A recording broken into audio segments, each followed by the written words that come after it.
আজ সোমবার রমজানের আগে আল্লাহর এই নামটি 21 বার পড়ুন। গায়েবী টাকা আসবে, অভাব দূর হবে, ঋণ পরিশোধ হবে, দোয়া কবুল হবে, আশা আকাঙ্ক্ষা পূরণ হবে। সোমবারের দিন অত্যন্ত বরকতপূর্ণ একটি দিন, ফজিলতপূর্ণ একটি দিন, মাহাত্ম্যপূর্ণ একটি দিন, তাৎপর্যপূর্ণ একটি দিন। আজকের সোমবারের দিনটি রমজান মাসের আগ মুহূর্ত পড়েছে। রমজান মাসের প্রস্তুতিমূলক, রমজানের জন্য গুরুত্ব প্রদান করার জন্য আল্লাহ রসুল সাল্লাল্লাহু আলাইহি সাল্লাম রমজানের পূর্বেই বিশেষ একটি ভাষণ প্রদান করেছেন।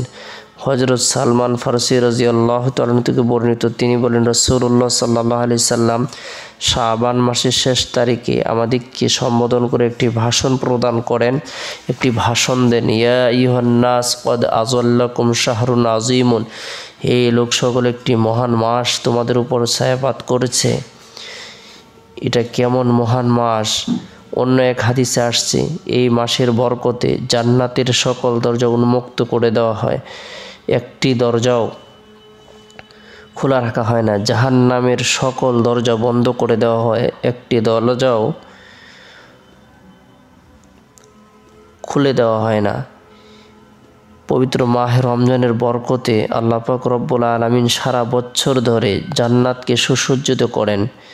পবিত্র মাহে রমজানের বরকতে আল্লাহ পাক রব্বুল আলামিন ইবাদতের নেকিকে বৃদ্ধি করে দেন। কোনো ব্যক্তি যদি রমজান মাসে একটি নফল ইবাদত বন্দেগী করে, আল্লাহ তাআলা তাকে ফরজের সমপরিমাণ নেকি প্রদান করেন, সওয়াব প্রদান করেন। রমজানে কোনো ব্যক্তি যদি একটি ফরজ ইবাদত করে, আল্লাহ তাআলা তাকে 70টি ফরজের নেকি প্রদান করেন, সওয়াব প্রদান করেন। তাই গুরুত্ব সহকারে আমরা প্রত্যেকেই রমজানের পূর্বেই রমজানের জন্য প্রস্তুতি গ্রহণ করব, নফল ইবাদত বন্দেগী করব, নফল নামাজ পড়ব, কোরআন তেলাওয়াত করব, জিকির আজকার করব, তাসবিহ তাহলিল পাঠ করব, রব্বুল আলামিনের দরবারে রুনাজারি করব। আল্লাহ তাআলা আপনার আমার জীবনের সকল পেরেশানিকে মাফ করে দিবেন, সকল পেরেশানিকে দূর করে দিবেন, গুনাহকে মাফ করে দিবেন। এরপরে সোমবারের দিন ফজরের নামাজ সম্পূর্ণ করার পর গুরুত্ব সহকারে আল্লাহুম্মা বারিক লানা ফি রজব ওয়া শাবান ওয়া বাল্লিগনা রমাদান, এই দোয়াটি আমরা মুনাজাতের মধ্যে আমল করব। হে আল্লাহ, রজব এবং শাবানে বরকত দান করুন, রমজান পর্যন্ত হায়াতকে দীর্ঘায়িত করে দিন। এই দোয়াটি আমল করব। আল্লাহ তাআলা দয়া করে আমাদের হায়াতের মধ্যে, রিজিকের মধ্যে, ধন দৌলতের মধ্যে বরকত প্রদান করবেন।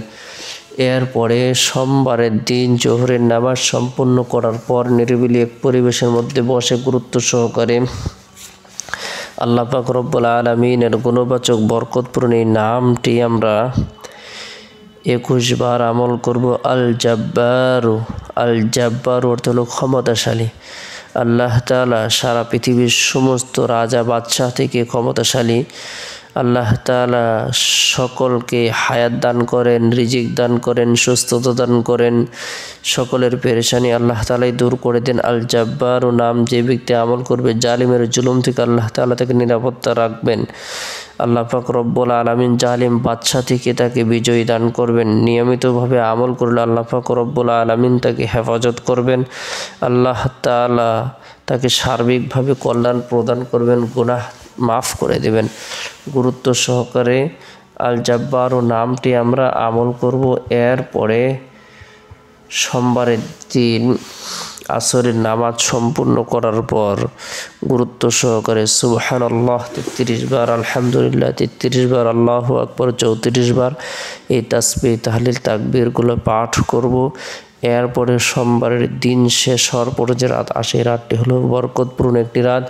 এই রাতের মধ্যে আমরা যারা কোরআন পড়তে পারি, আমরা সূরাতুল মুলক তেলাওয়াত করব। তাবারাকাল্লাযী বিয়াদিহিল মুলক ওয়া হুয়া আলা কুল্লি শাইইন কাদির, আল্লাযী খালাকাল মাউতা ওয়াল হায়াতা লিয়াবলুয়াকুম আইয়ুকুম আহসানু আমালা। আল্লাহ পাক রব্বুল আলামিন তাকে এত বেশি কল্যাণ প্রদান করবেন, তাকে কবরের ফিতনা, কবরের সওয়াল জবাব, কবরের আযাব থেকে নিরাপত্তা দান করবেন। আল্লাহ তাআলা তার কবরটাকে আলোকিত করে দেবেন, কবর সংকীর্ণ থেকে দূর করে দেবেন। গুরুত্ব সহকারে এই সূরাটি আমরা আমল করব। এরপরে রাতে ঘুমানোর পূর্বে যথাসময় আল্লাহর নাম নিয়ে ঘুমিয়ে যাব। আল্লাহুম্মা বিসমিকা আমুতু আহইয়া দোয়াটি পাঠ করে ঘুমিয়ে যাব। চেষ্টা করব রাতের এক তৃতীয় অংশে ঘুম থেকে জাগ্রত হয়ে তাহাজ্জুদের নামাজ পড়ার জন্য। আল্লাহ পাক রব্বুল আলামিন আমাদের সকলকে শেষ রাত্রে আল্লাহ তাআলার উদ্দেশ্যে ইবাদত বন্দেগী করার তৌফিক দান করুক।